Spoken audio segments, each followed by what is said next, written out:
watch this episode in Hindi, switch to timestamp 3 minutes and 38 seconds. Hello and welcome to another episode of Legal Update. The topic of discussion is sleep and work-life balance. Why in news? Recently, in the Sri Chandrasekhar versus the Divisional Controller case, the Karnataka High Court has overturned suspension of a Kalyan Karnataka Road Transport Constable penalized for sleeping on duty.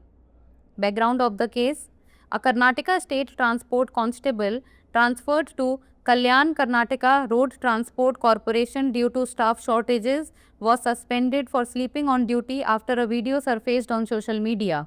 The constable defended his actions by stating that the nap was a necessary rest during a continuous 16-hour double shift, which he had been working for about 60 days straight due to the said staff shortages. A vigilance report confirmed the high workload on the limited staff and recommended the appointment of additional constables. Despite the report's findings and the extenuating circumstances, the constable's suspension was enforced on grounds of bringing disrepute to the corporation.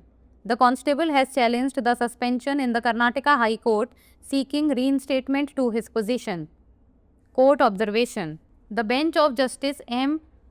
Naga Prasanna acknowledged that excessive work hours may force the body to rest, emphasizing the importance of sleep and work-life balance as protected under the Universal Declaration of Human Rights and the International Labour Organization guidelines.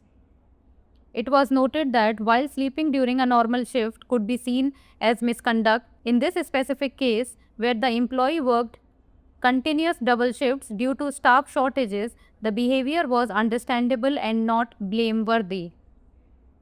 The court concluded that the suspension was unjustified, lacking good faith on the part of the employer, and ruled it invalid, entitling the employee to reinstatement with full benefits and compensation for the suspension period. Does sleeping on duty constitute misconduct?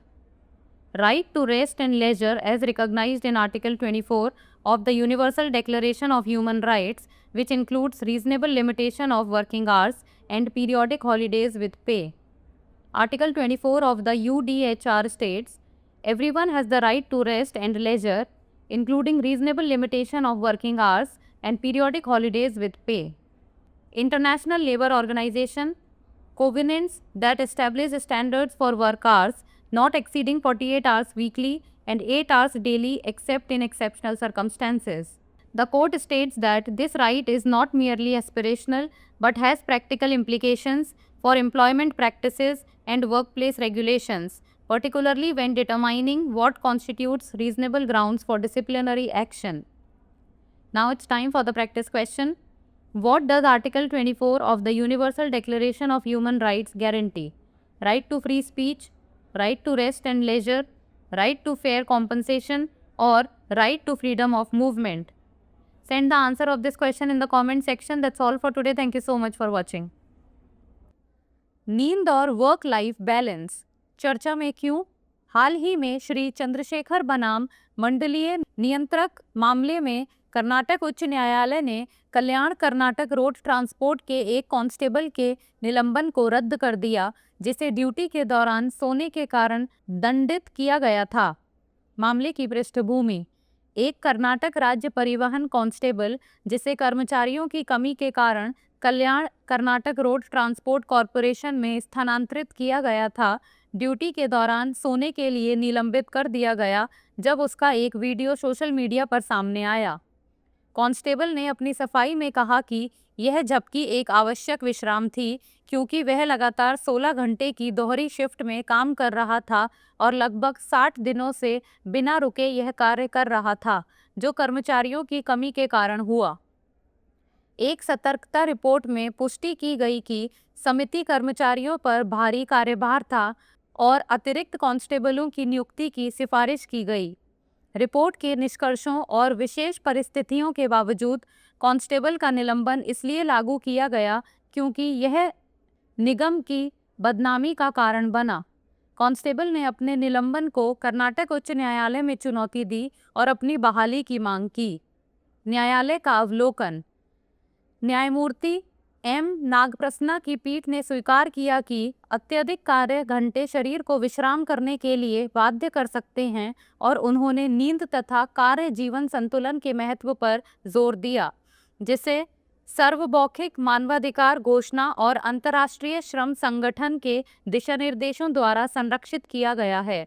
यह उल्लेख किया गया कि जहां सामान्य shift के दौरान सोना कदाचार माना जाता है, वहीं इस विशेष मामले में जहां कर्मचारी ने कर्मचारियों की कमी के कारण लगातार दोहरी शिफ्ट में काम किया, उसका व्यवहार समझने योग्य था और इसे दोषी नहीं ठहराया जा सकता।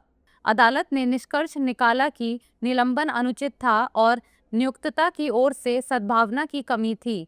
अंततः इसे अवैध घोषित करते हुए अदालत ने कर्मचारी को पूर्ण लाभ और निलंबन अवधि के लिए मुआवजे के साथ पुनर्बहाली का अधिकार दिया। क्या ड्यूटी पर सोना कदाचार माना जाता है? सार्वभौमिक मानवाधिकार घोषणा के अनुच्छेद 24 में आराम और अवकाश के अधिकार को मान्यता दी गई है, जिसमें कार्य घंटों की उचित सीमा और वेतन सहित आवधिक अवकाश शामिल है। अनुच्छेद 24 के अनुसार प्रत्येक व्यक्ति को विश्राम और अवकाश का अधिकार प्राप्त है, जिसमें कार्य को घंटों की उचित सीमा और वेतन सहित आवधिक अवकाश शामिल है। अंतर्राष्ट्रीय श्रम संगठन के समझौते कार्य घंटों के लिए मानक स्थापित करते हैं, जिसके अनुसार कार्य समय असाधारण परिस्थितियों को छोड़कर प्रति माह 48 घंटे और प्रतिदिन 8 घंटे से अधिक नहीं होना चाहिए। अदालत ने कहा कि यह अधिकार केवल एक आदर्शात्मक लक्ष्य नहीं है, बल्कि इसका रोजगार प्रथाओं और कार्यस्थल नियमों पर व्यवहारिक प्रभाव पड़ता है, विशेष रूप से जब यह निर्धारित किया जाता है कि अनुशासनात्मक कार्यवाही के लिए क्या उचित आधार हो सकते हैं। अब बारी है अभ्यास प्रश्न की। सार्वभौमिक मानवाधिकार घोषणा का अनुच्छेद 24 क्या गारंटी देता है? मुक्त भाषण का अधिकार, विश्राम और अवकाश का अधिकार, उचित पारिश्रमिक का अधिकार या आवाजाही की स्वतंत्रता का अधिकार? आप इस प्रश्न का उत्तर कमेंट सेक्शन में दे सकते हैं। आज के लिए इतना ही, धन्यवाद।